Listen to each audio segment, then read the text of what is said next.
I, Ferdinand Alexander Araneta Marcos, having been elected to the position of state your position and consent. having been elected to the position of Member, House of Representatives, District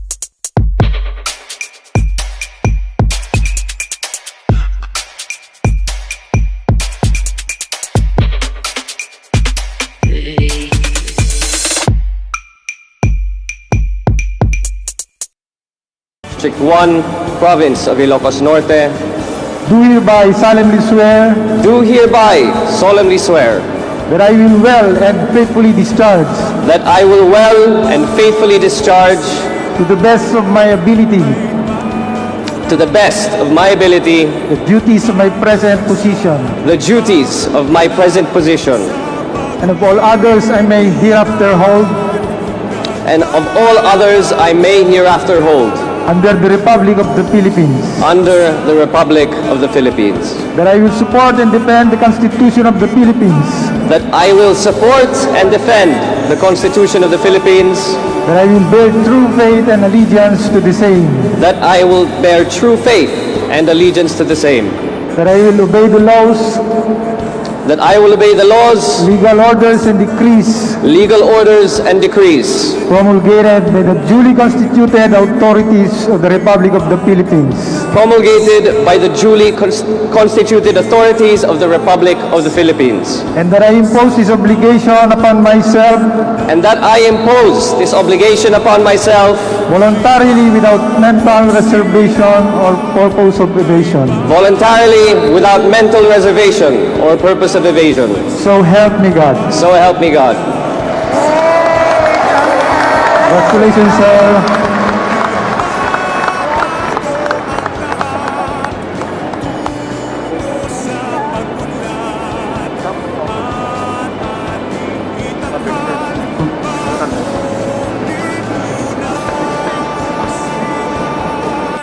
May bago ng buhay, bagong bansa, bagong galaw, sa bagong lipunan. Nagbabago ang lahat, tungo sa pag-unlad, at ating itanghal, bagong lipunan. Bagong lipunan.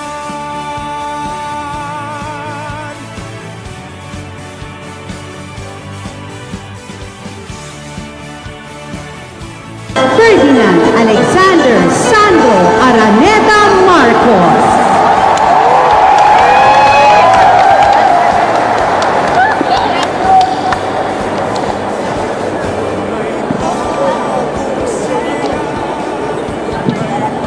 To all the distinguished officials here today, namely Senator Jaime Marcos, Governor Matthew Marcos Manotoc, my seatmate, Congressman Angelo Marcos Barba, Vice Governor Cecilia Araneta Marcos, to the Sangguniang Panlalawigan of the 1st and 2nd District, City and Municipal Mayors na imbag nga malentayo amin na po.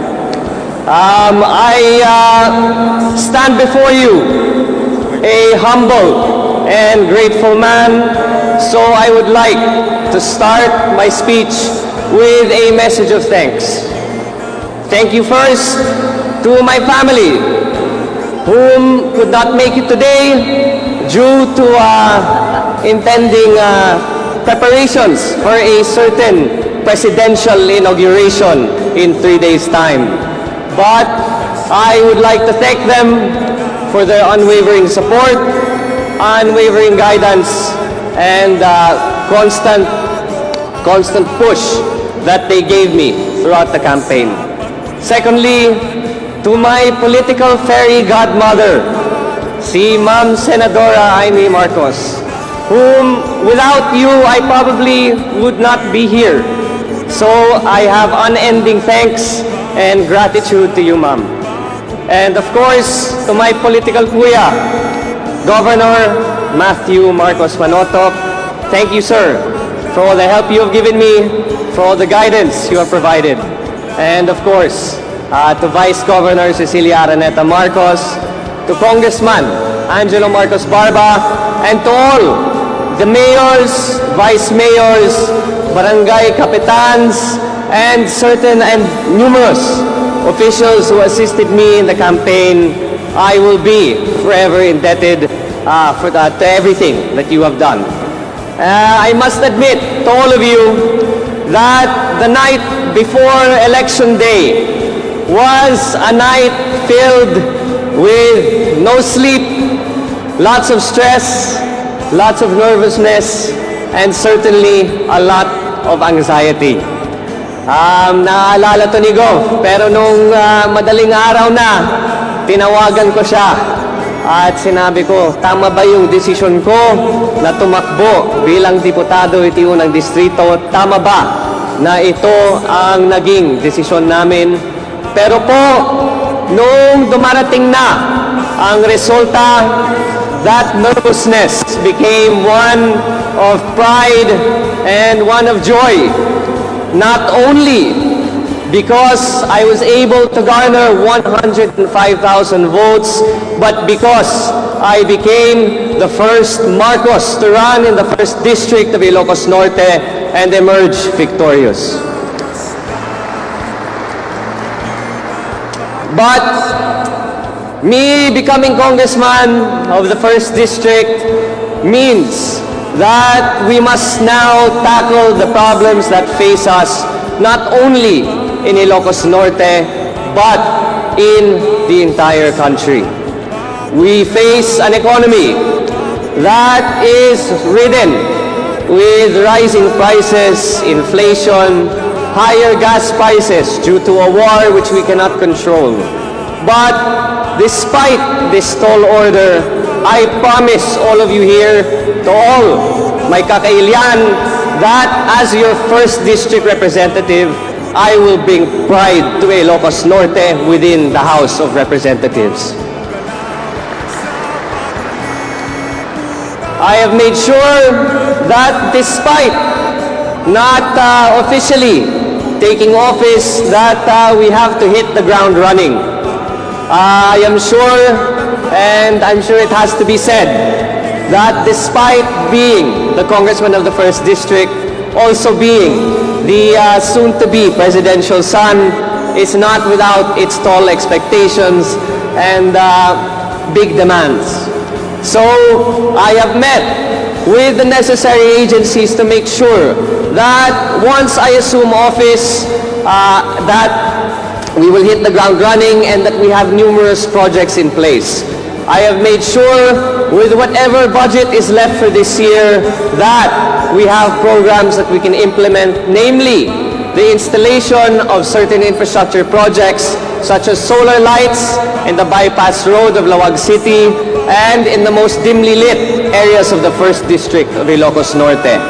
Secondly, to bring back the employment that we have lost due to the pandemic, I have reinitiated, after speaking with the Department of Labor and Employment, the government internship program, which has unfortunately taken a backstage in recent time, and that is to not only provide the short-term remedies that TUPAD would provide, but give a 6-month internship program to 18 to 30-year-old applicants to work in any agency of government in Ilocos Norte paid for by the district office.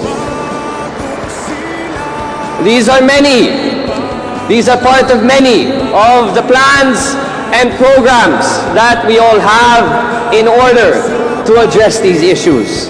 But to be able to curtail these programs, I must ask of you that the time for politics has come to an end. The time for public service in Ilocos Norte has begun. So we here, no matter what political color, red, green, pink, blue, or white, I ask that we stand together as one Ilocos Norte as one solid north. Only then can we make sure that we support the incoming administration of President-elect Bongbong Marcos to the best of our capabilities.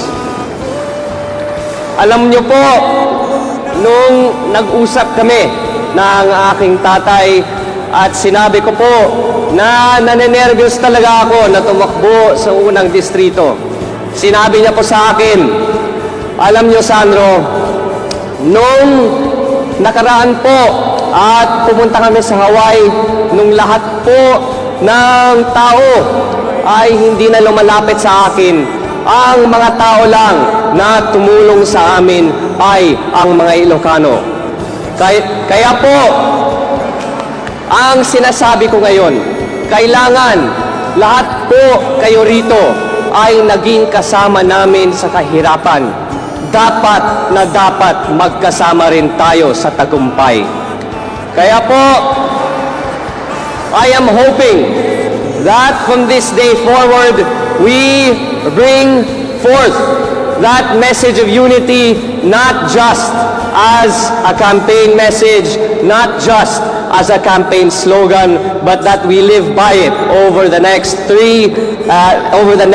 years of this incoming administration. But once again, I am here to say thank you and give my gratitude as the new kid on the block. And it makes me so happy to say that I am here, Congressman-elect Ferdinand-elect Sandro Marcos, not just ready to serve, but now at your service, Apo. Diyos unay, tiyag nina, agbiag, Ilocos Norte, Apo. At tungo sa pag-unlad. Ayan mga kalalabs, thank you for watching. Please support my channel, Lalabs Red Vlog po. Thank you. Ingat. Bye. God loves you. Jesus loves you. Bye.